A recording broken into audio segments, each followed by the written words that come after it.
ঠান্ডা মাথায় রাত্রেবেলা ঘুমানোর আগে চিন্তা করেন। ওয়াল্লাহি আমি চিন্তা করছি এটা, ওয়াল্লাহি চিন্তা করেন আপনার জীবনে যখন থেকে আপনার ভালো মন্দ বোঝার ক্ষমতা হয়েছে, ঠান্ডা মাথায় রিকল করার চেষ্টা করেন আপনার মেমোরিকে, যে আপনি কি কি বড় বড় পাপ করেছেন। পারা যাবে? একটা খাতা নেন সামনে, নিয়ে লিখেন যে আমি 10টা বান্ধবীর সাথে প্রেম করেছি, বড় পাপ তো, যে না? আমি মদ খেয়েছি বন্ধুদের সাথে, আমি গুন্ডাগিরি করেছি, একজনের হাতে রক কেটে দিয়েছি, পায়ে রক কেটে দিয়েছি, আছে না এগুলো আমার নামের মানুষের? আমি রিলিফের মাল মেরে খেয়েছি, আমি বোনের সম্পত্তির অধিকার দেইনি, পিতা মাতাকে আমি বৃদ্ধাশ্রমে পাঠিয়েছি, আমি এটা করেছি ওটা করেছি, হিসাব করা যাবে না? এগুলো তো করেছি আর করি নাই। আমি নামাজ পড়ি নাই এতদিন, এত ওয়াক্ত, আমি যাকাত দেই নাই, আমি রোজা রাখি নাই, পারা যাবে না? আমরা না করলে কি হবে? লেখা আছে না, দেখানো হবে না? সে ব্যক্তি বুদ্ধিমান যে নিজের হিসাব নিজে নিয়ে নিল দুনিয়ায়। এই জায়গায় আসেন, নিজের হিসাব নিজে নিয়ে নেন দুনিয়ায়। এবার আপনি দেখবেন যে আপনার আমার পাপগুলো দুই ভাগে বিভক্ত। একটা হচ্ছে আল্লাহর সাথে জড়িত, আর একটা মানুষের সাথে জড়িত। আল্লাহর সাথে যেগুলো জড়িত, ইনশাআল্লাহ 2 রাকাত নামাজ, অনলি 2 রাকাত নামাজ, ওযু করে এসে মুখলেস ভাবে আদায় করে চোখের পানি ফেলে দিয়ে শেষ রাতে আল্লাহকে বলা, আল্লাহ আমি এই পাপ করেছি, আল্লাহ আমাকে মাফ করুন। আল্লাহ রাব্বুল আলামিনের জন্য এটা মুহূর্তের ব্যাপার, আপনার সমস্ত পাপকে আল্লাহ পাক নেকি দিয়ে পরিবর্তন করে দিবেন ইনশাআল্লাহ। সূরা ফুরকানের শেষের দিকে আছে, ইল্লা মান তাবা ওয়া আমানা ওয়া আমিলা আমালান সালিহান ফাউলাইকা ইউবাদদিলুল্লাহু সাইয়্যাতিহিম হাসানাত। যারা তওবা করবে, ঈমান নিয়ে আসবে এবং আমলে সালেহ করবে, আমি আল্লাহ তাদের সমস্ত গুনাহগুলোকে নেকি দিয়ে পরিবর্তন করে দিব ইনশাআল্লাহ। আর এক শ্রেণীর পাপ পাবেন, সেটা হলো বান্দার সাথে জড়িত। এটা আল্লাহর কাছে মাফ চেয়ে লাভ নাই। আমাকে এসে বলতে হবে, ভাই আপনাকে গালি দিয়েছি, মাফ করে দেন। আমার আপনার কাছে গিয়ে বলতে হবে, ভাই আপনার গীবত করেছি, আমাকে মাফ করে দেন।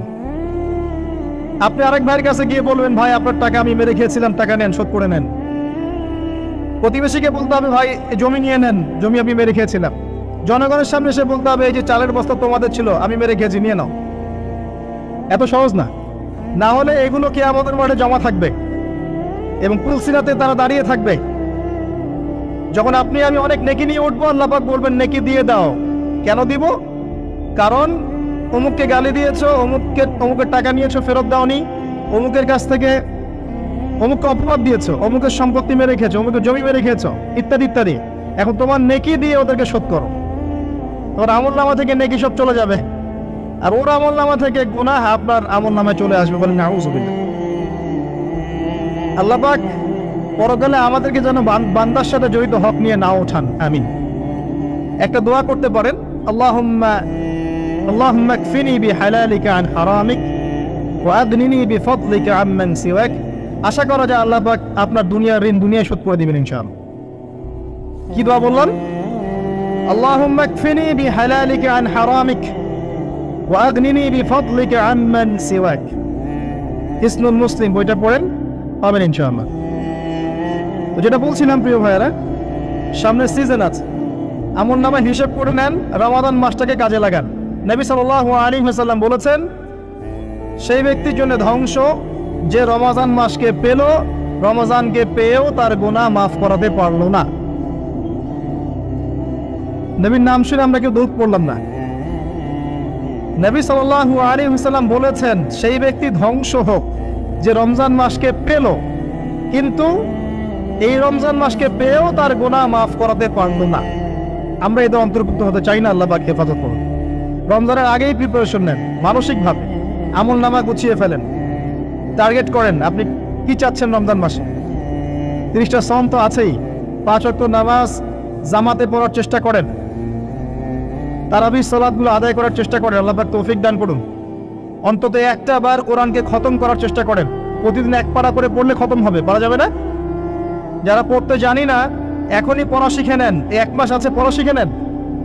রমজান মাসে মসজিদ ভিত্তিক কোরআন শিক্ষার তালিম এবং কোর্স চালু করেন, মানুষকে কোরআন শিখান। 5 ওয়াক্ত নামাজের পরে দারসে হাদিস চালু করেন, মানুষকে হাদিস শিখান। মহিলাদের জন্য, মা বোনদের জন্য কোরআন শিক্ষার ব্যবস্থা করেন, ওদেরকে বাসায় শিখান। রমজান মাসে বাজারে বেশি যাবেন না, বেশি আড্ডাবাজি করতে বসবেন না, 3-4 জন মিলে এক জায়গায় আড্ডা মারতে বসবেন না, দিনই আলোচনা ছাড়া। বসলেই গীবত হবে, রোজা নষ্ট হয়ে যাবে। মানুষের সাথে কম মিশেন রমজান মাসে। যত বেশি মানুষের সাথে মিশবেন তত বেশি গীবত তহমত করতে হবে, তত বেশি অন্যের সমালোচনা লিখতে হবেন। আলাইকুম আনফুসাকুম ভুলে যাবেন, মানুষকে নিয়ে ব্যস্ত হয়ে থাকবেন এবং অন্তরে নূর নষ্ট হয়ে যাবে, মানুষের সাথে জড়িত পাপ কাঁধে চলে আসবে। কম মিশেন আল্লাহর ওয়াস্তে, রমজান মাসে কম মিশেন, কম বাজারে যান, বাজারে যায়েন না, গেলে দ্রুত চলে আসেন। যদি প্রয়োজনে যেতেই হয় দ্রুত চলে আসেন। চেষ্টা করেন মাসের বাজার আগেই করে রাখতে, ঈদের বাজার আগেই করে রাখতে। এই শেষের দশক স্পেশালি লাইলাতুল কদর যেখানে থাকে, এই দশক মানুষ বাজারে কাটায়। বাঙালি মুসলিম এই দশকটা বাজারে কাটায়, ইল্লা মাশাআল্লাহ। আর মা বোনদের তো খবর নাই, এরা তো মার্কেটেই বেশি ঘুরে বেড়াবে দেখবেন। আর এত বেশি ইফতারের আইটেম করতে যায় না যে এই খাওয়ার পিছনেই আপনার সময় চলে যায়। যদি সারাদিন রোজা রাখার পরে 10টা আইটেম নিয়ে বসে ইফতার করতে, আসলে রোজা আমাকে আত্মশুদ্ধি শেখাইল না। সেহরিতে যদি 20টা আইটেম থাকে, মনে হয় এটা আমার জীবনের শেষ খাবার, খাইতে পারবো না, তাহলে সমস্যা। এই রোজা আমার কোনো আত্মশুদ্ধি করবে না। কথাগুলো খারাপ লাগতে পারে কিন্তু বাস্তব। আপনি রমজান মাসকে ফিকির করেন, রমজানের ফিকির করেন। এই রমজান মাসে যাকাতগুলো দিয়ে দেন। যাকাত দিবেন না, এলাকার না, দেশের অর্থনীতি সমৃদ্ধ হবে না। যাকাত, শুধু যাকাত দেন, অনলি যাকাত। দেখবেন ইকোনমিক সেকশনে দিন দিন উন্নতি করছে আমরা।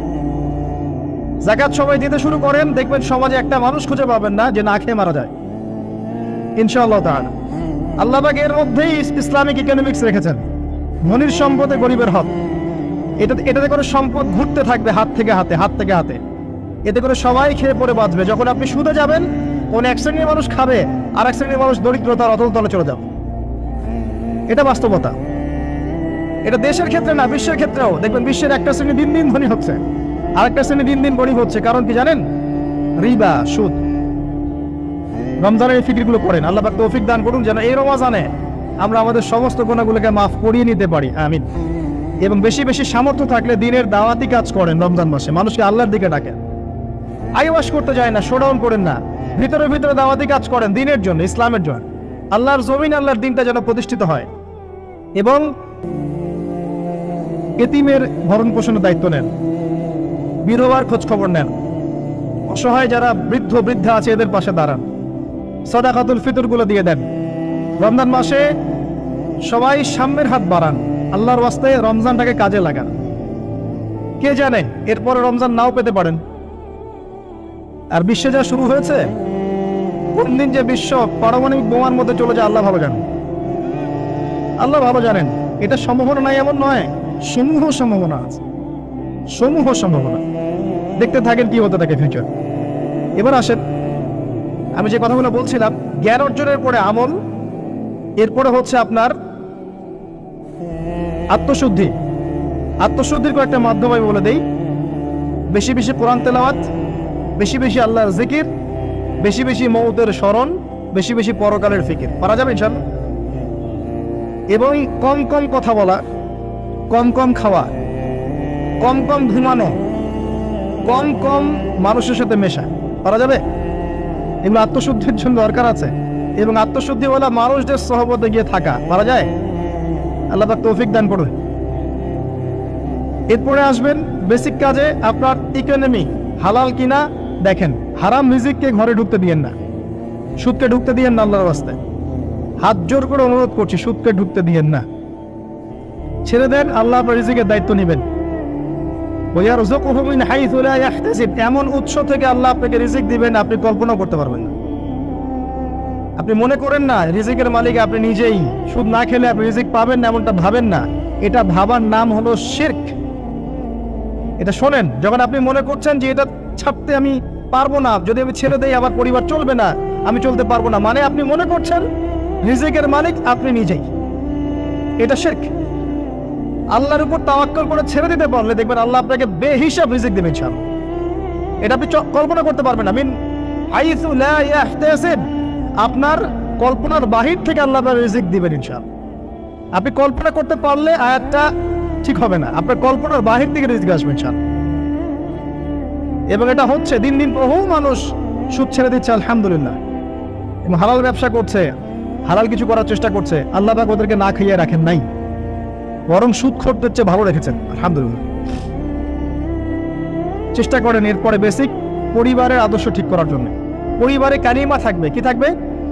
লা ইলাহা ইল্লাল্লাহ, তাওহীদ থাকবে, পরিবারের সুন্নত থাকবে, পরিবারে তালিম থাকবে, পরিবারের মধ্যে পর্দা থাকবে, এবং এগুলো বাস্তবায়নের চেষ্টা আমরা করব। যদি এরপরে পরিবারবর্গ না শোনে, আপনি আসহাবুল কাহফ হয়ে যান। কথা বোঝা যায়?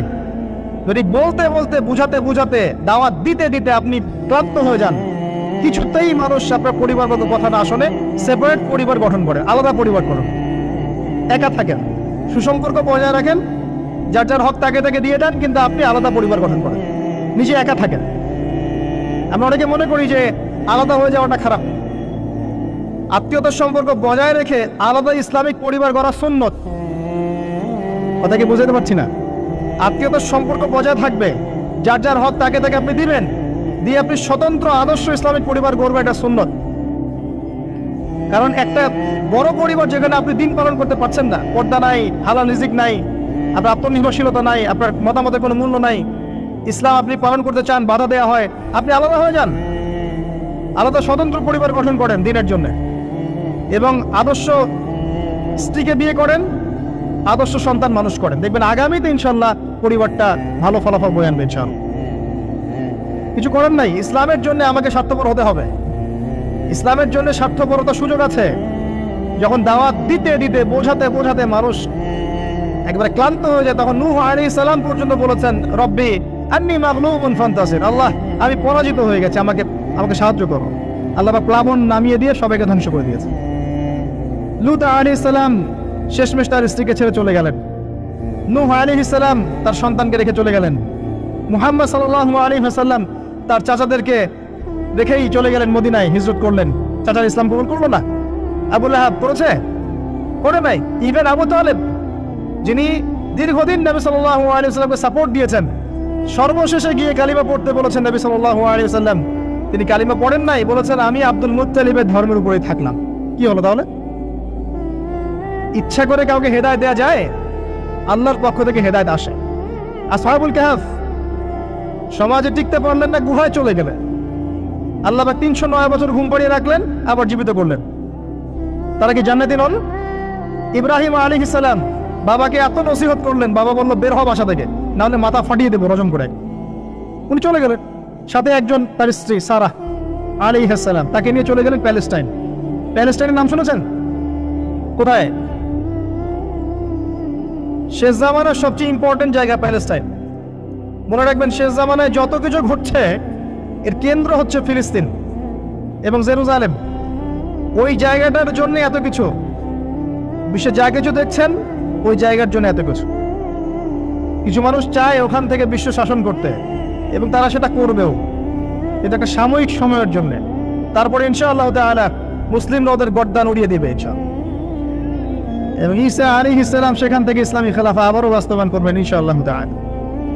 আসেন এই বেসিক কাজগুলো করেন প্রিয় ভাইরা। আর আল্লাহ পাক আমাদেরকে কিছু প্রতিভা দিয়েছেন, কাউকে জান, কাউকে মাল, কাউকে লিখার ক্ষমতা, কাউকে বলার ক্ষমতা। আল্লাহ পাক যাকে যে প্রতিভা দিয়েছেন, এই প্রতিভাটাকে আপনি দিনের কল্যাণে ব্যয় করেন। যদি একটা মসজিদ করতে পারেন করেন, একটা মাদ্রাসা করতে পারেন করেন, একটা শিক্ষা প্রজেক্ট করতে পারেন করেন, একটা ইসলামিক এনজিও করতে চান করেন, এতিমদের দায়িত্ব নেন, কোনো প্রজেক্ট করেন, মানবতার সেবামূলক কোনো কাজ করেন। পলিটিক্সে থেকে ভালো কিছু করতে চান করেন, পলিটিক্সে থেকে যদি ভালো কিছু করতে পারেন সেটাও করেন। মানে আপনি যেখানে আছেন সেখান থেকে দিনের জন্য কিছু করেন, পারবেন না?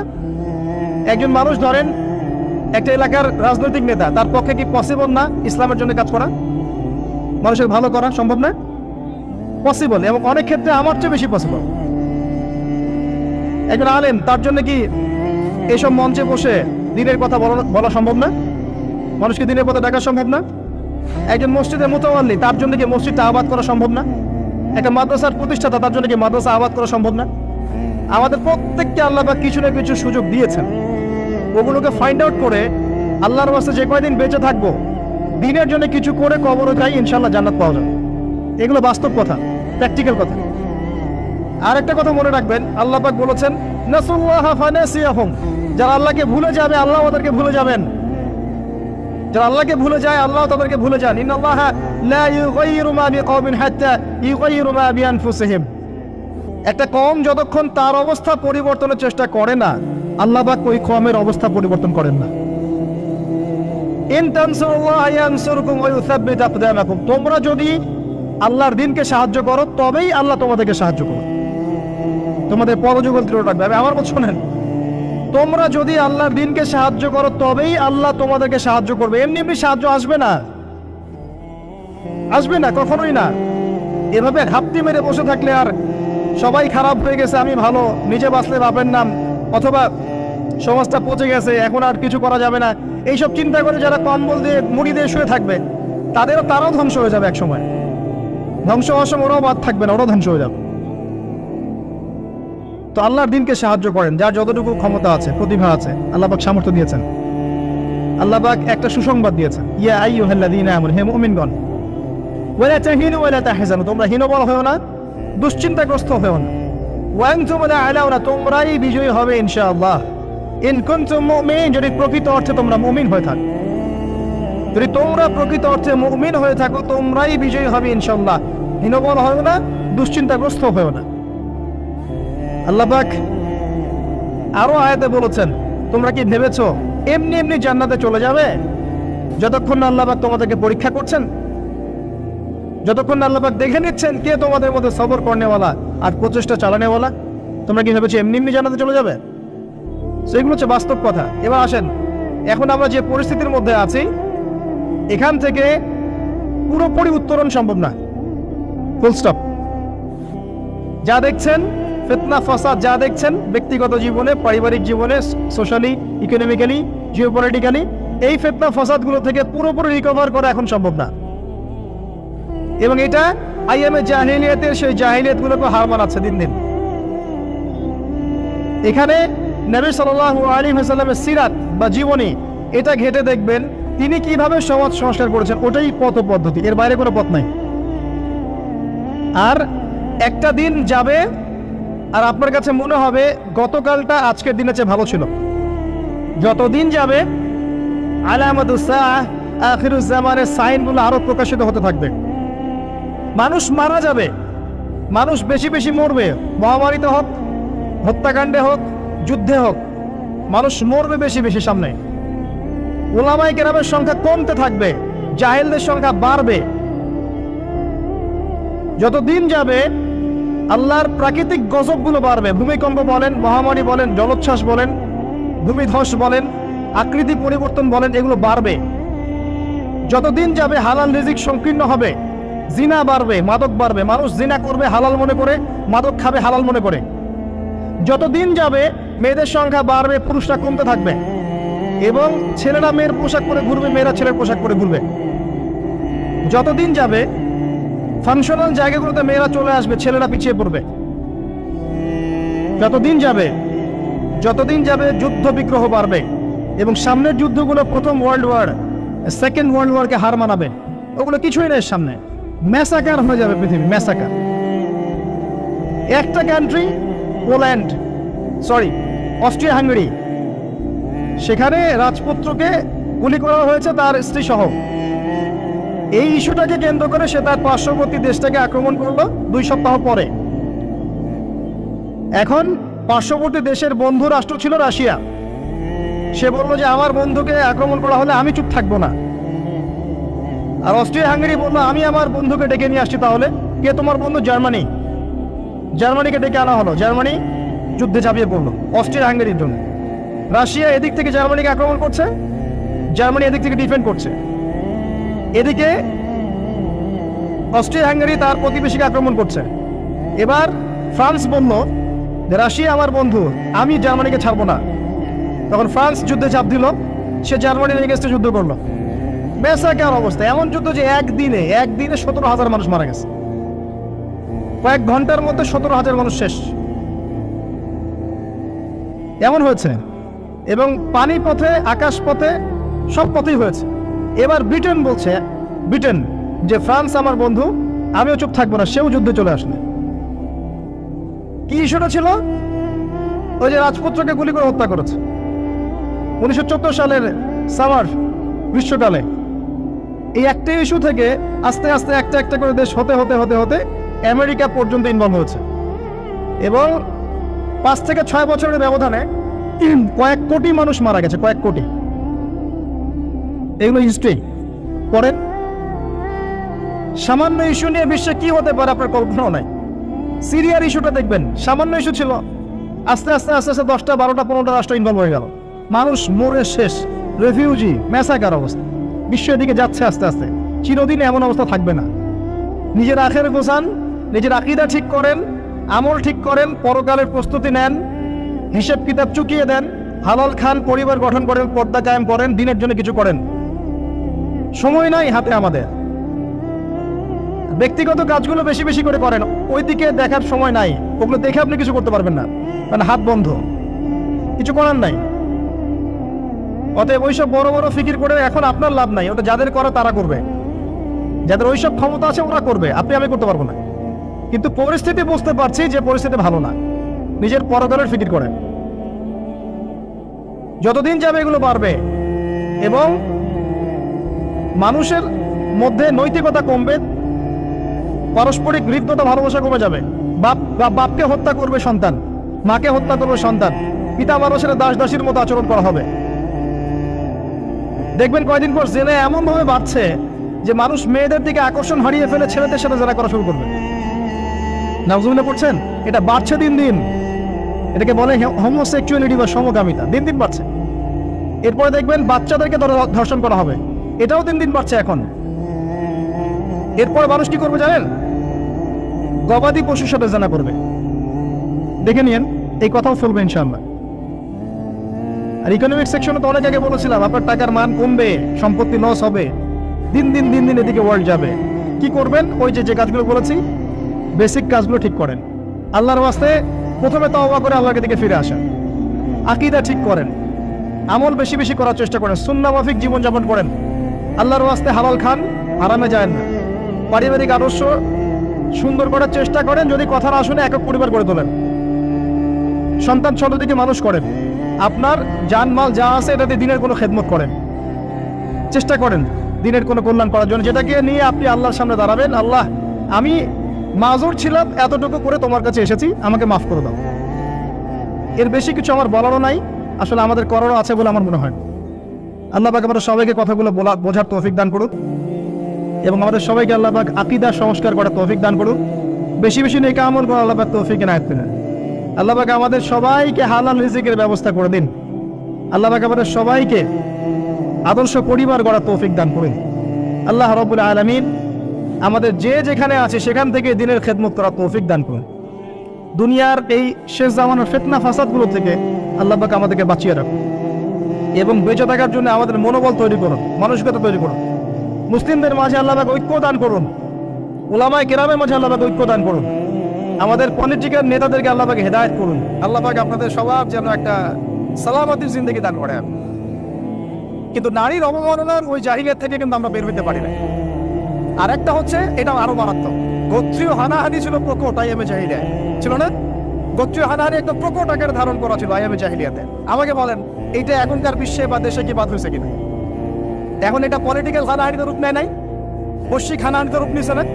তাহলে ওই যুগে, যে যুগে নবী সাল্লাল্লাহু আলাইহি ওয়াসাল্লামকে আল্লাহ পাক পাঠিয়েছেন, সেই যুগে যে জাহিলিয়াতগুলো ছিল, এখন গ্লোবাল পার্সপেক্টিভে এই জাহিলিয়াতগুলো এখনো আছে, বরং তার চেয়ে আরো বড় মাত্রায় আছে। তখন সুদ ছিল একটা নির্দিষ্ট জায়গায়, এখন ওয়ার্ল্ড ওয়াইড। তখন আপনার জেনা ছিল একটা নির্দিষ্ট জায়গায়, নির্দিষ্ট পরিসরে, এখন পর্নোগ্রাফি দিয়ে একেবারে ফোনে ফোনে। এই ফোনের ওজন কম, কিন্তু কিয়ামতের মাঠে এর ওজন বোঝানো খুব কঠিন হবে। এই ফোনের ওজনটা কম, কিন্তু কিয়ামতের মাঠে এই ফোনের গুনাহের জবাব দেওয়ার যে বিচার, এটা অনেক কঠিন হবে। আল্লাহ পাক আমাদেরকে তাকওয়া অবলম্বন করার তৌফিক দান করে। বিনা প্রয়োজনে ইউজ করবেন, আপনার যতটুকু প্রয়োজন এতটুকু। এখন এই জাহেলিয়াতের সমাজে আল্লাহ পাক এমন একজন মহামানবকে পাঠালেন, একটু কনসেন্ট্রেট করেন, এমন একজন মহামানবকে আল্লাহ পাক এই জাহেলিয়াতের সমাজে পাঠালেন, আইয়ামে জাহেলিয়াতে, মানে আবু জেহেলের যুগে, যিনি মাত্র 23 বছরের ব্যবধানে, কত বছর? মাত্র 23টা বছর দিন রাত অক্লান্ত পরিশ্রম করে ওই জাহেলিয়াতে পূর্ণ সমাজটাকে একেবারে পুরা ইউটার্ন করে একটা আলোকিত সমাজে প্রতিষ্ঠা করে দিয়ে চলে গেলেন। সুবহানাল্লাহ। কত বছর? তিনি কি প্রথমে একা ছিলেন না দুইজন ছিলেন বলেন? আল্লাহ আছেন তার সাথে, ওহী আসছে, এবং তিনি কিন্তু একা একজন দিয়ে দাওয়াত শুরু করেছেন।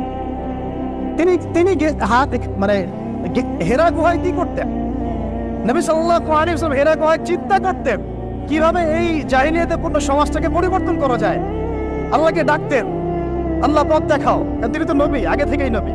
তখন আল্লাহ রাব্বুল আলামিন তার কাছে ওহী করলেন। প্রথম ওহীটাই কি আপনারা বলেন? সূরা আলাতের প্রথম 5টা আয়াত, তাই না? এখানে প্রথম শব্দটা কি? পড়ুন। এই যে পড়তে বলা হয়েছে, আপনাদেরকে পড়তে হবে। ফ্যান্টাসি দিয়ে, গরম গরম বক্তব্য দিয়ে, শুধুমাত্র স্লোগান দিয়ে কিন্তু দিন কায়েম হবে না ভাই। আমি আবার বলছি, গভীর এলেম অর্জন করতে হবে। চল, প্রথম কথা ইকরা, আপনি পড়ুন। এখানে ইকরা বলার কারণ কি? তখন তো শিরক ছিল। আল্লাহ পাক বলতে পারতেন তুমি শিরক করো না, মূর্তি পূজা করো না। হ্যাঁ, সমাজে নারী মেয়েদেরকে জীবন্ত কবর দেওয়া হচ্ছে, বন্ধ করতে বলো। কোনো কথা আল্লাহ পাক আগে বলেনি, বলেছেন ইকরা বিসমি রাব্বিকাল্লাযী খালাক। পড়ুন আপনার সেই রবের নামে যিনি আপনাকে সৃষ্টি করেছে। তার মানে যে জ্ঞান আপনাকে আল্লাহর দিকে নিয়ে যায় সেটাই জ্ঞান, আর যেটা আল্লাহ থেকে দূরে সরায় সেটা কি? তাহলে জাহালাত, জাহেলিয়া। এখনকার শিক্ষা ব্যবস্থাকে আল্লাহর দিকে নিয়ে যাচ্ছে আমাদেরকে, তাহলে এটা কি হচ্ছে? তাহলে জ্ঞান না জাহেলিয়াত? সহজ কথা, সিরাতের আলোকে খলাকানি হুসাইন বিন আলাক, যিনি মানুষকে আলাক দিয়ে সৃষ্টি করেছেন। ইকরা ওয়া রাব্বিকাল আকরাম আল্লাযী আল্লামা বিল কলম। দেখেন আমাদেরকে আল্লাহ পাক জ্ঞান শিক্ষা দিয়েছেন কলম দিয়ে। ওয়া আল্লামা আদama আসমা কুল্লাহা, আল্লাহ পাক আদম আলাইহিস সালামকে সমস্ত নাম শিক্ষা দিয়েছেন। আমরা সৃষ্টিগতভাবে জ্ঞানী ছিলাম না, আল্লাহ আমাদেরকে জ্ঞান দান করেছেন সুবহানাল্লাহ।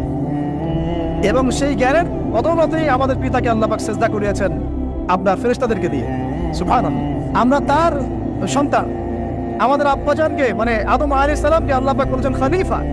আল্লাহ পাক বলেন নাই যে আমি পৃথিবীতে ইন্নী জাইলুন ফিল আরদি খলিফা, এটা আল্লাহ পাক বলেছেন। আল্লাহ পাক এটা বলেন নাই আমি পৃথিবীতে মানুষ পাঠাতে চাই, পৃথিবীতে আমি নতুন কোনো প্রাণী বা মাখলুক পাঠাতে চাই, এমনটা আল্লাহ পাক বলেন নাই। আল্লাহ বলছেন আমাদের পিতাকে খলিফা।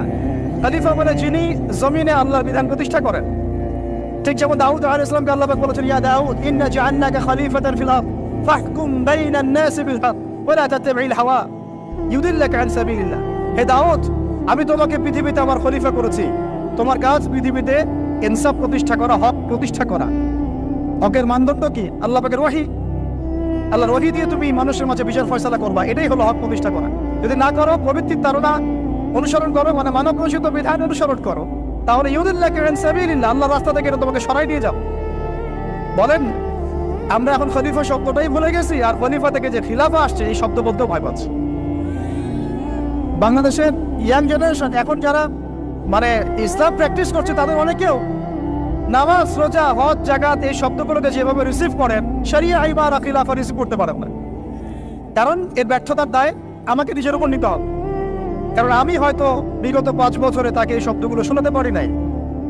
বিগত 5 বছরে সব লেকচারগুলো ঘটে না পড়া, সব ওয়াজ মাহফিলের দেখেন কয়টা লেকচারে, কয়টা ওয়াজে এই কথাগুলো, সামগ্রিক দাওয়ার কথাগুলো আছে। তাহলে মানুষ জানবে কিভাবে?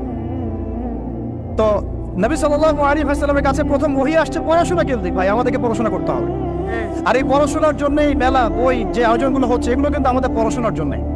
আসলাম, বই কিনলাম, চলে গেলাম, এটা না। আপনাকে একটা সিলেবাস মেনটেন করে পড়তে হবে, একটা সিলেবাস মেনটেন করে পড়াশোনা করতে হবে। তাও একা একা না, ওস্তাদের সহবতে। এটা অনেক ইম্পর্টেন্ট পয়েন্ট। মাথার উপরে মুরব্বী রাখা, বড় বড় ওলামায়ে কেরাম রাখা, নিজেকে মুরব্বী না ভাবা।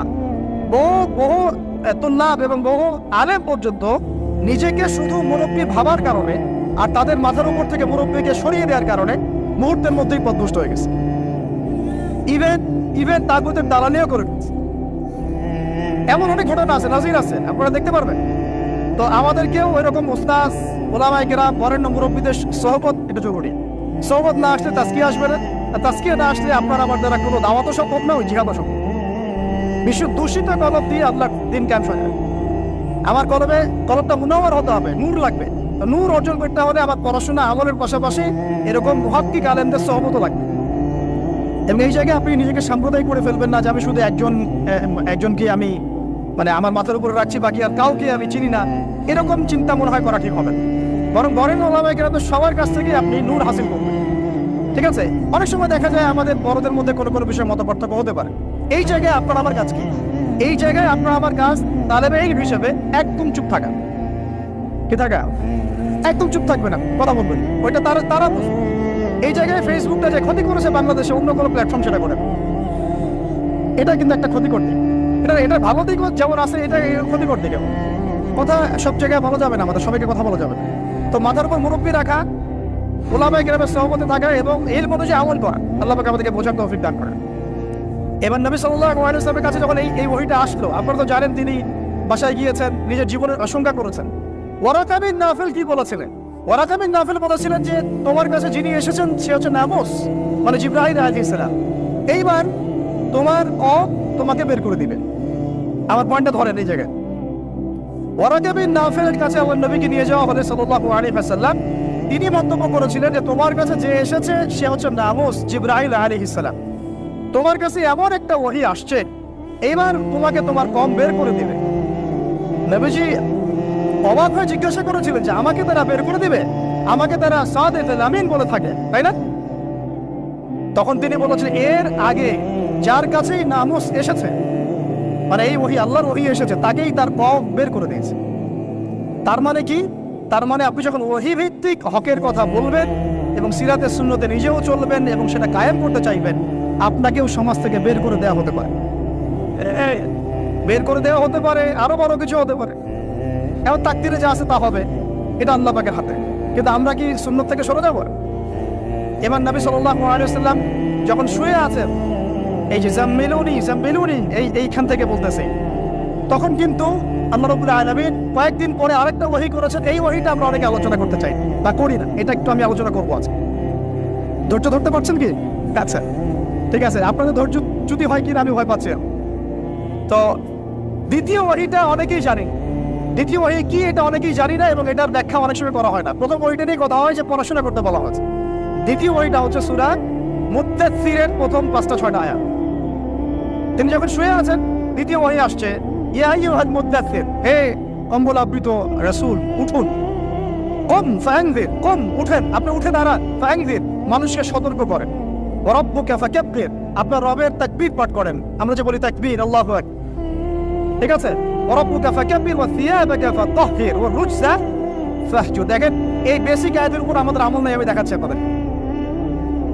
এখানে ওহী প্রাপ্ত হওয়ার পরে নবী সাল্লাল্লাহু আলাইহি ওয়াসাল্লামকে বলা হয়েছে আপনি উঠে দাঁড়ান। উঠে দাঁড়ান মানে শুধু বিছানা থেকে মাটিতে দাঁড়ান অর্থ নয়। উঠে দাঁড়ান মানে হক নিয়ে আপনি সমাজের মধ্যে দাঁড়িয়ে পড়েন এবং সমাজের মানুষের সতর্ক করা শুরু করেন। তবে হক প্রাপ্ত হলে হক চিনতে শিখলে আমাদের কাজ কি? দাঁড়িয়ে যাওয়া, হক নিয়ে দাঁড়িয়ে যাওয়া, মানুষের সতর্ক করা, দাওয়াতের কাজ করতে থাকা। এখন বিশ্বাস করেন আমাদের বাংলার মাটিতে ধর্মীয় অঙ্গনে শিরক আছে, কবর পূজা, মাজার পূজা আছে না? রাজনৈতিক অঙ্গনে শিরক আছে। কি শিরক? আল্লাহর বিধান বাদ দিয়ে তাগুতি বিধানে দাসত্ব করা। অর্থনৈতিক অঙ্গনে শিরক আছে, আল্লাহর হালালকে হারাম করে ওইটাকে আবার বেশি উত্তম মনে করা। এগুলো কি ঈমান ভঙ্গের কারণের মধ্যে পড়ে না? আপনারা তো জানেন। তারপরে সংস্কৃতির মধ্যে শিরক নাই, আর শিক্ষার শিরক তো আপনারা দেখতেই পাচ্ছেন। শিক্ষার মধ্যে কি কি শিরক আছে? এখন তো আপনাকে ট্রান্সজেন্ডার করতে হবে, টেক্সট বইয়ের মধ্যে চলে আসতেছে, কি করবেন আপনি? তো প্রত্যেকটা ডিপার্টমেন্ট, আমাদের ডিপার্টমেন্ট এই কয়টাই, ব্যক্তি জীবন, ধর্মীয় জীবন, পারিবারিক, অর্থনৈতিক, শিক্ষা, সংস্কৃতি, রাজনীতি, প্রত্যেকটা ডিপার্টমেন্টে শিরক আছে বাংলাদেশে। তাহলে আইয়ামে জাহিলিয়াতের ওই শিরক না হয় একটা ধর্মীয় প্রেক্ষাপটে ছিল, এটা তো পুরো একটা গ্লোবাল প্রেক্ষাপটে শিরক হয়ে যাচ্ছে। তাহলে আমরা কি এখন আইয়ামে জাহিলিয়াত থেকে এই সেন্সে মুক্ত হতে পেরেছি? দ্বিতীয় প্রবলেম ছিল রিবা। আইয়ামে জাহিলিয়াতের দ্বিতীয় প্রবলেম রিবা। এখন আপনি যে কোনো ব্যাংকের দিকে তাকান বা ব্যাংকিং সিস্টেমের দিকে তাকান, ইনক্লুডিং ওয়ার্ল্ড ব্যাংক, IMF, তারপরে আপনার ফেডারেল রিজার্ভ এবং আমাদের সেন্ট্রাল ব্যাংকগুলো। ইকোনমিক্সে আমরা পড়েছি ভাই, না পড়ে কথা বলছি না। ইকোনমিক্স আমাদের ইউনিভার্সিটির সাবজেক্ট। একেবারে ভিতরে গোড়ায় সুদ আছে, সুদ আছে। কি আছে? সুদ আছে, গোড়ায় সুদ আছে। এমন ভাবে সুদের অক্টোপাসে চেপে ধরেছে যে মানে আপনি যেটাই ডিল করতে চান একটা সুদের অংশ আপনাকে দিতে হবে। পশ্চিমাদের কাছে আপনি লোন নিতে চান, বিনা সুদে কোনো লোন তারা দিবে না। বরং আমরা দেখেছি খোরাসান স্বাধীন হওয়ার পরে তাদের যে রিজার্ভ ছিল ওটা তারা জব্দ করেছে। আর আপনারা তো অনেকে জানেন যে তারা এখন কারেন্সির দিক থেকে অনেক উন্নত হয়ে গেছে। কেউ কি কখনো জিজ্ঞাসা করেছেন বা প্রশ্ন তুলেছেন যে কি ফর্মুলা তারা ইমপ্লিমেন্ট করেছেন? তারা কিন্তু ডাবল কারেন্সি চালান, তাদের দেশে ডাবল কারেন্সি চলে, জাকাত ভিত্তিক অর্থনীতি চলে এবং সব দুর্নীতি তারা বন্ধ করেছেন। এবং যত কালো টাকা এগুলোকে সাদা করে ফেলেছে। তো এই এই বিষয়গুলো কি ইসলামের মধ্যে নাই? কিন্তু এর ইমপ্লিমেন্ট বাংলাদেশে বিগত 70 বছর হয় নাই। যতবারই স্বাধীন হয়েছেন আপনারা, এই ইমপ্লিমেন্ট হয় নাই যে সুদবিহীন অর্থ ব্যবস্থা চালু করা কেউ করতে পারে নাই। হ্যাঁ, কিছু মানুষ চেষ্টা করেছেন, স্বীকার করি, তাদেরকে আমরা শ্রদ্ধা করি, সম্মান করি, তাদের প্রচেষ্টাকে আমরা সাধুবাদ জানাই। কিন্তু যতক্ষণ পর্যন্ত শেকড় পরিবর্তন হবে না, ডালপালা ছাটে লাভ নাই। আমাদের একটা সাইকোলজিক্যাল সমস্যা হচ্ছে আমরা সবসময় ডালপালা নিয়ে আলোচনা করি। আজকে কাদিয়ানি মুভমেন্ট, কালকে অমুক, কালকে তমুক, হ্যাঁ কালকে এই ট্রান্সজেন্ডার, তারপরে সমকামিতা ইত্যাদি একটা একটা ইস্যু নিয়ে আমরা আলোচনা শুরু করি, একদম অনলাইন কাপায় ফেলি। কিন্তু ডাল যদি ছেটেও ফেলেন, শেকড় যদি পচা থাকে, ওই শেকড় থেকে কি আপনি বিশুদ্ধ কোনো ফল পাবেন? তা আমরা যে দাওয়াতটার কথা বলি সেটা হচ্ছে পুরো শেকড়টাকেই লা ইলাহা ইল্লাল্লাহ এইটা প্রতিষ্ঠা করা। সেটা আবার মুহাম্মদ রাসূলুল্লাহ তরিকা অনুযায়ী। এই কালিমা পূর্ণ হবে তখন সিরাতের সুন্নতে সাল্লাল্লাহু আলাইহি ওয়াসাল্লাম। তো এটা একটা বড় সমস্যা ছিল, যেখান থেকে আবার পুরো বিশ্ব বের হতে পারে নাই। তাহলে আমরা এখনো জাহিলিয়াতের এই মরণ খাবার মধ্যেই কিন্তু আছি। 3 নম্বর ছিল মাদক। বলেন, আপনারাই বলেন, এই মাদক থেকে কি আমরা বের হতে পেরেছি কিনা? আমরা তো অনেককে দেখি ইফতার করেও সিগারেট টান দেয়। তো আরো বড়, এখন এই অঞ্চলগুলোতে আপনারা তো জানেন ভালো করে আমার চেয়ে মাদকের কি সয়লা। হ্যাঁ, অনেক বড় বড় কোটিপতি শিল্পপতি হয়েছে ইয়াবার ব্যবসা করে, আবার জাকাতও দেয়, আবার এদিকে হজও করে, উমরাও করে। তো সুদ দেখেন, সুদ, ঘুষ, দুর্নীতি, দুর্নীতি ছাড়া কোন সেক্টরটা টিকে ছিল? ঘুষ ছাড়া কোথায় চাকরি হয়েছে? সুদ ছাড়া কোন ব্যাংকিং সিস্টেম চলে? তাহলে সেই হারাম অর্থনীতি থেকে আমরা তো বের হইতে পারি না। এই আমি জাহিলিয়াতের মধ্যে আছি এবং মাদকের মানে ভয়াল খাবার মধ্যে আছে। ইয়াং জেনারেশনের বেসিক সমস্যাই মাদক এখন। কারণ তারা একটা সময় পর্যন্ত অন ইসলামিক লাইফ লিড করে, গার্লফ্রেন্ড অ্যাফেয়ার্স, এইটা ওইটা, গান বাজনা করতে করতে হতাশ, শেষমেশ মাদক। ওখানে গিয়ে লক্ষ লক্ষ ছেলে বাংলাদেশের মাদকাসক্ত হয়ে আত্মহত্যা করেছে। হয়তো লক্ষ লক্ষ না হলেও পরিসংখ্যানটা কাছাকাছি হবে। তো এই সমস্যাটা থেকে আমরা কিন্তু বের হতে পারি নাই। একটা ছিল জাহিলিয়াতের সমস্যা, নারী জাতির অবমাননা। এটা থেকে কি বের হতে পারছে জাতি? বলেন, নারী জাতির অবজেক্ট। আমাদের একটু আগে এক বোনের কথা আসলো, তাহলে আমাদের বোনটা কি এখনো সেফ? একটা প্রসঙ্গ শব্দ উঠে আসছে না, গুণ। এখন আসলে ব্যাপারটা এমনই হয় যে আপনি তো তখন কোনো প্রতিবাদও করতে পারবেন না। একেবারে আতর্কিত হামলার মতো হুট করে 1 মিনিটের মতো উঠাই নিয়ে চলে গেল, কিছুই বলার নাই, কিছুই করার নাই। সাথে সাথেই হ্যান্ডকাফ, চোখ বেঁধে ফেলা এবং জোরে জোরে গান ছেড়ে দেয়, যাতে আপনার মাইন্ডটা ফ্রেশ থাকে, নাউযুবিল্লাহ, মানে আপনি যেন রিল্যাক্স ফিল করেন, হয় না? তো এই যে একটা ভীতিকর অবস্থা, যখন তখন জায়গা থেকে উঠে নিয়ে যাচ্ছে, এখান থেকে তো মেয়েরাও রেহাই পেল না। তখন তাহলে সত্যি কি আমরা আমাদের দিনী বোনদেরকে সিকিউর করতে পেরেছি? ইভেন আপনার ভাইদেরকেও সিকিউর করতে পারি নাই। যেমন উস্তাদ করা হবে বললেন, এরপর থেকে এরকম করতে আসলে হাত ভেঙে দেওয়া হবে। এরপর থেকে এরকম গোপন অভিযান চালাতে আসলে প্রতিবাদ করা হবে চল। কারণ যদি একজন মানুষ অপরাধ করেই থাকে, আপনি সরাসরি মামলা দায়ের করে তার বিরুদ্ধে ব্যবস্থা নেন। এভাবে হুটহাট করে রাতের অন্ধকারে উঠাই নিয়ে চলে যাবেন, কোথায় রাখবেন কেউ জানবে না, কি খাবে না খাবে তার ঠিক ঠিকানা নাই, লাশ ধোয়া চোখের মধ্যে শুয়ে থাকবে। একটা কোরআন চাইলে কোরআনও দিবেন না পড়তে, একটা কোরআন যদি চাওয়া হয় কোরআনও দিবেন না পড়তে। যখন তখন রিমান্ডে নিয়ে যাবেন। নির্যাতন তো ওটা বাদ দিলাম, কারণ আমরা বলতে চাই না, এই কারণে আমরা অনেক ভাইদের কুরবানির যে ইতিহাস শুনেছি, গল্প কারগুজারি শুনেছি, তার বিপরীতে এই বিষয়গুলো নিয়ে আমার ব্যক্তিগতভাবে কথা বলতে লজ্জা লাগে। তাদের এত বড় বড় কুরবানি আছে যে আমরা এগুলো নিয়ে কথা বলতে লজ্জা পাই। ঠিক আছে, তো এতটুকু শুধু ইঙ্গিত দিব যে এগুলির পিছনে যতটা না এই রাম বাপ আর নাস্তিক মোর্তাদেরও দায়ী, তার চেয়ে বেশি দায়ী ছিল এক শ্রেণীর দাড়ি টুপিওয়ালা মানুষ। এতটুকু বললাম, আর কিছু বলতে চাই না। কারণ আমরা চাই কিছু আজাদ পরকালের জন্য থাক।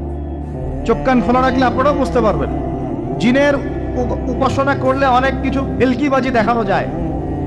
জিনকে আল্লাহ পাক কিন্তু ক্ষমতা দিয়েছে, জিন অনেক দূর থেকে দেখতে পারে। মনে করেন যে কেউ একজন এখানে বসে আছে, সে দাবি করছে যে সে অলৌকিক ক্ষমতার অধিকার, অথচ ওর কাছে জিন আছে। কি আছে? জিন। এখন আপনি শুনেছেন যে অমুক জায়গায় অমুক বাবা আছে, সে অনেক বড় ক্ষমতার অধিকার, যাই দেখি ওনার কি ক্ষমতা। এখন আপনি রাস্তায় আসছেন, তার সেই জিন তো আগেই দেখতে পাচ্ছে আপনি আসছেন দূর থেকে, সে আগে খবর কিন্তু আসতেছে মক্কেল, ওই যে মক্কেল আসতেছে। এখন সে বললো যে ওই ব্যক্তির সাথে যে জিন আছে ওর সাথে কানেকশন করো। সবার সাথে একটা জিন আছে না, আছে কি তাই? একটা করে জিন শয়তান আছে না সবার সাথে, দুইজন ফেরেশতা একজন জিন সবার সাথেই আছে, আছে কি নাই? আপনার জিন জানে আপনার সাথে অতীতে কি হয়েছিল? জানে তো। আপনার জিন আপনার সাথে আছে না শুরু থেকে? তাহলে আপনি 1 মাস আগে কি করেছেন আপনার জিন তো জানে। ও ভবিষ্যৎ জানে না কিন্তু অতীত তো জানে। ও তো ভবিষ্যৎ জানে না কিন্তু অতীতে আপনি কি করেছেন ও তো জানে না? এখন এ ওর সাথে এই কারিনের সাথে যোগাযোগ করছে। এ ওকে বলছে এই তো 1 মাস আগে অমুক মেয়ের পিছনে দৌড়াইছিল, এই 1 মাস আগে অমুক একটা মেয়ের পিছনে দৌড়াইছে, ওই মেয়েকে পাওয়ার খুব চেষ্টা করছে, কিন্তু 1 মাস আগে ব্যবসায়ী কাজ করছে, কিন্তু 1 মাস আগে ওই কাজ করছে। এখন আপনি হেঁটে হেঁটে আসলেন, এদিকে খবর পাস করা শেষ, এসে বললেন বাবা আপনার কি ক্ষমতা, আমি আপনার ক্ষমতার নিদর্শন দেখতে চাই। সেই বাবা এখন বলছে যে তুই তো সেই ব্যক্তি না, তোর নাম অমুক না, আপনি তো ভেবাচিকা দেখবেন, তাই তো আমার নাম তো অমুক, তুই তো 1 মাস আগে এই মেয়ের পিছনে ঘুরছিস না, তাই তো আপনি কেমন করে জানলেন? তুই 1 মাস আগে এই কাজ করছিস না, তাই তো আপনি কেমন করে জানলেন? আপনার তো চোখ একদম আসমান উঠে গেল, বাপরে বাপ, সে তো আমার অতীতের সব বলে দেয়, সে তো আমার অতীতের সব বলে দেয়। অমুক জায়গায় এটা পাপ্পা করছিস না, এই জায়গায় নুরান আসছিস না, ব্যাস আপনার মাথা খারাপ। জিনের উপাসনা করে মানুষ অনেকেই, আর জিনটা কি করে অনেক সময় আসমানের কাছে যায় সংবাদ নেওয়ার জন্য। সূরা মুলক পড়েন, সূরা মুলকের প্রথম পৃষ্ঠা পড়েন। আল্লাহ পাক ওদেরকে তাড়ানোর জন্য আসমানের মধ্যে উল্কাপিণ্ড নক্ষত্র নিক্ষেপ করেন। রুজুমান লিশ-শায়াতিন, আল্লাহ বলেছেন এই নক্ষত্রগুলা আমি রুজুমান লিশ-শায়াতিন, শয়তানদেরকে তাড়ানোর জন্য রেখেছি। পৃথিবীতে অনেক কিছুই ঘটে আমরা খালি চোখে বুঝতে পারি না। এখনকার যুগে কিন্তু বহু মানুষ জিনের উপাসনা করে, এখনকার যুগে বহু মানুষ জিনের উপাসনা করে, আর জিন বলে একটা জাতি আছে আমাদের সাথে চলাফেরা করে, আমরা দেখতে পারি। আমরা কি সব দেখতে পারি? আমরা কি সব জানি? আমরা তো আমাদের আত্মাকেই দেখতে পারি না, এত ঘুমাই গেছেন, আত্মা চলে গেছে, দেখতে পাচ্ছেন? আর আমরা কি জানি? আমরা কতটুকু জানি আগামীকাল কি হবে আপনার সাথে, বলেন দেখি, কেউ জানে? আমাদের জ্ঞান কত খুব বুঝতে পারলাম, আগামীকাল কি হবে তাই জানি না, আমার আত্মাকেও চোখে দেখি না। আর আমি যদি দাবি করি এখন আমি সব জানতাম, তাহলে কি হবে? অতএব জিন জাতি আমাদের মধ্যেই আছে কি নাই? ওমা খালাকতুল জিন্না ওয়াল ইনসা ইল্লা লিয়াবুদুন, আমি জিন আর মানুষকে শুধুমাত্র আমার ইবাদত করার জন্যই সৃষ্টি করেছি। আল্লাহ পাক আমাদের সবাইকে আল্লাহ পাকের সত্য বোঝার তৌফিক দান।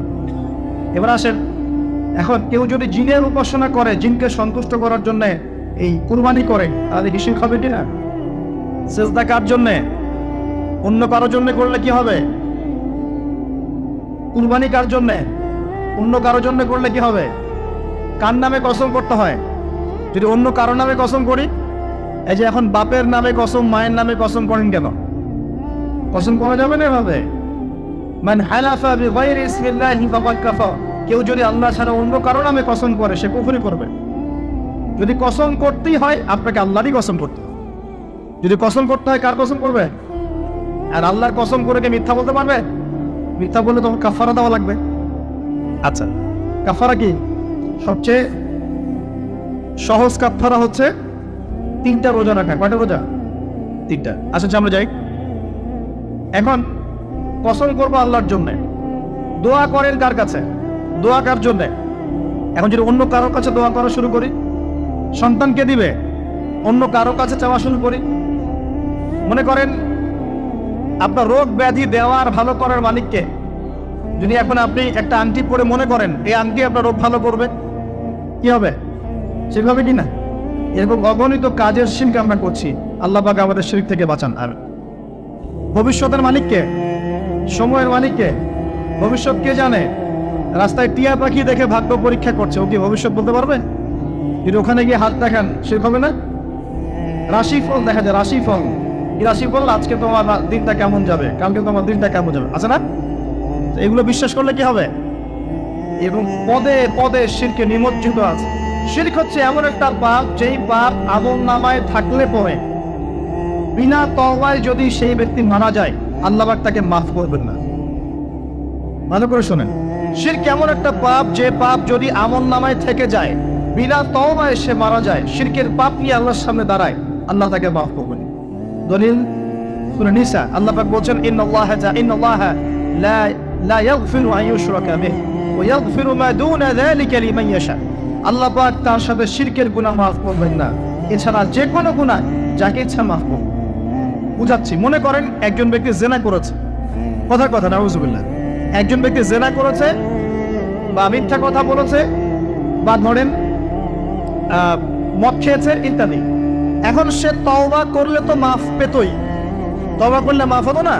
তওবা করলে মাফ তো পেতই। মনে করেন তওবা না করেই মারা গেছে, আল্লাহ পাক চাইলে কিয়ামতের মাঠে এই পাপ বিনা তওবাতেই মাফ করতে হয়। বুঝতে পারছেন না মনে হয়? মনে করেন একজন ব্যক্তি মদ খেয়েছে, জিনা করেছে ইত্যাদি, সে তওবা করার ফুরসত পায় নাই, বিনা তওবায় মারা গেছে। আল্লাহ পাক চাইলে কিয়ামতের মাঠে তওবা না করা সত্ত্বেও আল্লাহ পাক তাকে মাফ করতে হবে। কিন্তু একজন ব্যক্তি শিরকের পাপ করেছে, তওবা না করে মারা গেছে, আল্লাহ পাক কিয়ামতের মাঠে শিরকের পাপ মাফ করবে। আমি কি বুঝতে পারছি? অন্য পাপের কারণে আল্লাহ রাব্বুল আলামিন শাস্তি দিয়ে হোক, কোনো একটা ভাবে হোক, নবীর সুপারিশের মাধ্যমে হোক, তাকে জাহান্নামে গেলেও সেখান থেকে বের করে জান্নাতে দিবেন ইনশাআল্লাহ। কিন্তু শিরকের পাপ যার আমলনামায় থাকবে তার উপর জান্নাতকে হারাম করে দেয়া হয়েছে। বলেন নাউজুবিল্লাহ। সূরা মাইদায় দলিল আছে, শিরকের পাপ যার আমলনামায় আছে তার জন্য জান্নাতকে হারাম করে দেওয়া হচ্ছে। শিরক মানে অংশীদার সাব্যস্ত করা, আল্লাহ পাকের সাথে কাউকে সমকক্ষ করা। শিরক কত প্রকার হয়? উত্তর 3 প্রকার। কয় প্রকার ভাই? বিশ্বাসে শিরক হয়, মানে আকীদায় শিরক হয়; আমলে শিরক হয়, মানে কাজে শিরক হয়; কথা বা লিসানে শিরক হয়। মনে থাকবে? 1 নাম্বার কিসে শিরক হয়? বলেন আমার সাথে। বিশ্বাসে শিরক হয়, আকীদায় শিরক হয়। 2 নাম্বার আমলে শিরক হয়, কাজে শিরক হয়। 3 নাম্বার কথায় শিরক হয়। কয়েকটা এক্সাম্পল দিয়ে বুঝতে পারবেন। একজন ব্যক্তি মনে করেন বিশ্বাস করে যে আল্লাহ বলতে কেউ নাই, কি হবে এটা? বলেন, শিরক। একজন ব্যক্তি মনে করেন বিশ্বাস করে যে আল্লাহ আছে, আরো ইলাহ আছে, তাহলে কি হবে? কেউ যদি বিশ্বাস করে আল্লাহর সন্তান আছে, কি হবে? কেউ যদি বিশ্বাস করে মহাবিশ্ব আল্লাহ সৃষ্টি করে নাই, বিগ ব্যাং থেকে সৃষ্টি হয়েছে, কি হবে?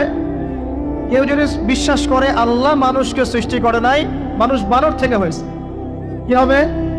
আচ্ছা, বিশ্বাসগত সে কেউ যদি মনে করে আল্লাহ ছাড়া অমুকে আমার সন্তান দিতে পারে, কি হবে? কেউ যদি বিশ্বাস করে যে আল্লাহকে পাওয়ার জন্য আমাকে মাধ্যম ওসিলা পূজা করতে হবে, তাহলে কি হবে? কেউ যদি চন্দ্র, সূর্য, গ্রহ, নক্ষত্র, গাছপালা, মূর্তি এসবে পূজা করে, কি হবে? এগুলো বিশ্বাসগত শিরক। কেমন শিরক ভাই? বিশ্বাসগত শিরক। 2 নাম্বার আসেন আমলগত, কাজগত শিরক। কেমন? মনে করেন সেজদা করতে হয় কার জন্য? কেউ যদি এখন কবরে গিয়ে সেজদা করে, কি হবে? আল্লাহর জন্য সেজদা করতে হয় না কবরে সেজদা করতে হয়? সেজদা কার জন্য? আচ্ছা, তাহলে শিরক হবে। কুরবানি কার জন্য করতে হয়?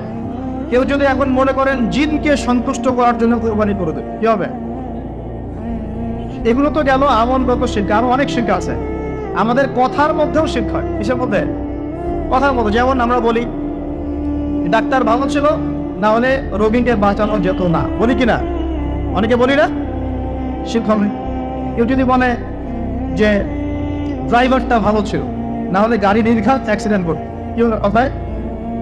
আরেকটা বিষয় আছে, আমরা অনেক সময় ইবাদত করি মানুষকে দেখানোর জন্য, সবাই বড় দানবীর বলবে, আমাকে নামাজি বলবে, এটাও কি? এটাও শিরক। কথার মধ্যে অনেক শিরক করি। সার্বভৌম ক্ষমতার মালিককে, সার্বভৌম ক্ষমতার মালিককে আমরা যদি মনে করি আমরাই সার্বভৌম ক্ষমতার মালিক, কি হবে? শিরক হবে না? এরকম প্রচুর শিরকে আমরা নিমজ্জিত আছি। সবচেয়ে বড় যে শিরকটা এখনকার বিশ্বে চলছে সেটা হলো আল্লাহ পাকের হালালকে আমরা হারাম করে নিচ্ছি, আল্লাহর হারামকে হালাল করে নিচ্ছি। করছে কিনা? বুঝতে পারছেন না মনে হয়। মাদক দ্রব্য কি হালাল না হারাম? আমরা অনেক সময় হালাল করে নিয়েছি, তাই নাই? জেনা হারাম না হালাল? আমরা এখন জেনাকে প্রমোট করছি, উস্কে দিচ্ছি। সমকামিতা হালাল না হারাম? এই সমকামিতার ব্যাধি ছড়িয়ে পড়েছে এখন সমাজের রন্ধ্রে রন্ধ্রে, পড়েছে না? এদেরকে আল্লাহ পাক এমন শাস্তি দিবেন যে শাস্তি আল্লাহ পাক কুল কায়নাতে কাউকে দেন নাই। এমন শাস্তি দিবেন, কওমে লূতকে আল্লাহ রাব্বুল আলামিন মাটি থেকে উপরে উঠিয়ে আকাশ থেকে পাথর বর্ষণ করে থেতলে দিয়ে আবার মাটিতে দাফন করে দিয়েছে কওমে লূতকে। আল্লাহু আকবার। এই শাস্তি অপেক্ষা করছে এদের জন্য। সুদ হালাল না হারাম? আমরা কি এটাকে জায়েজ করে দিচ্ছে কিনা, খাচ্ছে কিনা। এই বিশ্বের সবচেয়ে বড় একটা সমস্যা চলছে, আল্লাহ পাকের হারামকে আমরা হালাল করছি, হালালকে হারাম করি, এটাও সে। এখন আল্লাহ পাক যে বলছেন সবাইকে মাফ করে দিবেন, আল্লাহ পাক শিরক যে করে তাকে মাফ করবেন না। এখন বলেন কত % মানুষ মাফ করে? এই পাপগুলো কত মানুষ করছে? সবাই করছে না? মোটামুটি সবাই মোটামুটি শিরক করছে। আমরা আল্লাহ পাক আমাদের সবাইকে শিরকের পাপ থেকে বাঁচিয়ে রাখুন। এর পাশে একটা শিরক আছে রিয়া বা গোপন শিরক, লোক দেখানো আমল, এটাও গোপন শিরক। আর এক শ্রেণী, আচ্ছা এখানে একটা কথা বলে রাখি, এই শিরকগুলো থেকে বেঁচে থাকলে কি হবে? শিরক থেকে বেঁচে থাকলে আপনার আমল নামায় যদি আসমান জমিন সমান গুনাহ থাকে, আল্লাহ পাক সমস্ত গুনাহ মাফ করে দিবেন ইনশাআল্লাহ। মনে করেন একজন ব্যক্তির আমল নামায় জেনা, সুদ, ঘুষ, হাবি জাবি দুনিয়ার পাপ দিয়ে ভর্তি, কিন্তু কোনো একটা কারণে বা কোনো একভাবে তার আমল নামায় শিরকের কোনো গুনাহ নাই, শিরক করে নাই, ইনশাআল্লাহ তাআলা কোনো না কোনো ওসিলায় হলে আল্লাহ পাক তাকে কিয়ামতের মাঠে মাফ করে দিবেন। একটা হাদিস বললেই যথেষ্ট হবে, তারপরে সামনে যাব। রাসূল সাল্লাল্লাহু আলাইহি ওয়াসাল্লামকে আল্লাহ পাক মেরাজের রাতে ওয়াদা করেছেন। কোন রাতে ভাই? মেরাজের রাতে ওয়াদা করেছেন, হে মুহাম্মদ সাল্লাল্লাহু আলাইহি ওয়াসাল্লাম, তোমার উম্মতের মধ্যে যে কোনো ব্যক্তি যত বড়ই পাপ করুক না কেন, আসমান জমিনের সমানও যদি পাপ করে আমার সামনে দাঁড়ায়, কিন্তু তার আমল নামায় শিরকের পাপ নাই, আমি আল্লাহ তার সামনে আসমান জমিন সমান ক্ষমা নিয়ে হাজির হব, মানে সে মাফ পেয়ে যাবে। অতএব শিরক মুক্ত আমল করতে পারলে ইনশাআল্লাহ এই নিসফু মিনা শাবান, লাইলাতুন নিসফি মিনা শাবান, এই শাবে বরাত যেটা আপনারা বলছেন, এই রাতে আল্লাহ পাকের ক্ষমা আমরা পেয়ে যাবো ইনশাআল্লাহ। শিরক মুক্ত আমল করতে পারলেই ক্ষমা হবে ইনশাআল্লাহ। আল্লাহ পাক আমাদের সবাইকে শিরক থেকে বেঁচে থাকার তৌফিক দান। এই শিরক সম্পর্কে বিস্তারিত জানার জন্য শিরক কি ও কেন, কিতাবুত তাওহীদ, তারপরে কোরআন সুন্নাহর আলোকে ইসলামী আকীদা, এই বইগুলো পড়াশোনা করে ইনশাআল্লাহ জানতে পারবো। আর এক শ্রেণীর মানুষকে আল্লাহ পাক মাফ করবেন না। এরা কারা? মুশাহিদ। মুশাহিদ মানে কি? যারা একে অপরের সাথে হিংসা বিদ্বেষ পোষণ করে। এখন বলেন দেখি, হিংসা বিদ্বেষ পোষণ করেন এমন মানুষ আছে এখন? বলেন দেখি। রাজনৈতিক অঙ্গনে একজন আরেকজনের সাথে হিংসা করছে কিনা? সামাজিক নেতৃত্ব নিয়ে একজন আরেকজনের সাথে হিংসা করছে কিনা? পরিবারের মধ্যেও একজন আরেকজনের সাথে হিংসা করছে কিনা? ভাই একজন আরেকজনের সাথে হিংসা করছে কিনা? আলেম একজন আরেকজনের সাথে হিংসা করছে কিনা? বুঝছে না? বক্তা একজন আরেকজনের সাথে হিংসা করে কিনা? ধর্ম থেকে শুরু করে বিশ্ব রাজনীতি পর্যন্ত হিংসার দাবানলে এখন পুরো বিশ্বের মানুষ জ্বলে পড়ে শেষ হয়ে যাচ্ছে, বুঝছে না? মহিলা হিংসা করে কিনা? সতীনে হিংসা করে কিনা? সতীন বোঝেন কি হয়? বিয়েই তো করেন নাই, সতীন বুঝবেন কি হবে? সতীন কি জিনিস? দুই বউ এক বউ কি হয়? সতীনে হিংসা করে কিনা? আয়েশা রাদিয়াল্লাহু আনহা বাসায়, মানে ঘরে নবী সাল্লাল্লাহু আলাইহি ওয়াসাল্লাম বসে আছেন, ঢুকেছেন, আর অন্য একজন স্ত্রীর ঘর থেকে একটা খাবার আসতে পারে না, আমরা বসে মহব্বত করে হাদিয়া দিয়েছেন। আয়েশা রাদিয়াল্লাহু আনহা যখন দেখলেন তার ঘরের মধ্যে খাবার পাঠিয়েছে অন্য একজন স্ত্রী, পুরো থালাটাকে মাথার উপর নিয়ে থাবাস করে ভেঙে ফেলেন। রাসূলুল্লাহ সাল্লাল্লাহু আলাইহি ওয়াসাল্লাম মুচকি হাসছেন, আর উপস্থিত হয়তো আরো দু একজন ছিলেন, তাদেরকে বলছেন তোমাদের মা রাগ করেছে। তিনি নিজেই হাতে সেগুলো তুললেন, সব ভাঙাচুরা পিসগুলো নিজে তুলে রেখে দিয়ে ভালো থালা বাটিগুলো হাদিয়া পাঠালেন ওই স্ত্রীর ঘরে যে ঘর থেকে খাবার এসেছে। এইভাবে ডিল করতে হয়। আর রাসূল সাল্লাল্লাহু আলাইহি ওয়াসাল্লাম তখন রাগ হন নাই, কেন এই কাজ করবে? আরেকদিন আয়েশা রাদিয়াল্লাহু আনহা একটা কথা বলে ফেলেছেন। নবী সাল্লাল্লাহু আলাইহি ওয়াসাল্লাম তার কোন এক স্ত্রীর কাছ থেকে এসেছেন। আয়েশা রাদিয়াল্লাহু আনহা বলছেন, আপনি তার কথা কিভাবে স্মরণ করেন? সে তো একটু খাটো, এরকম একটা কথা বলেছে, সে তো একটু খাটো, একটু বেটে।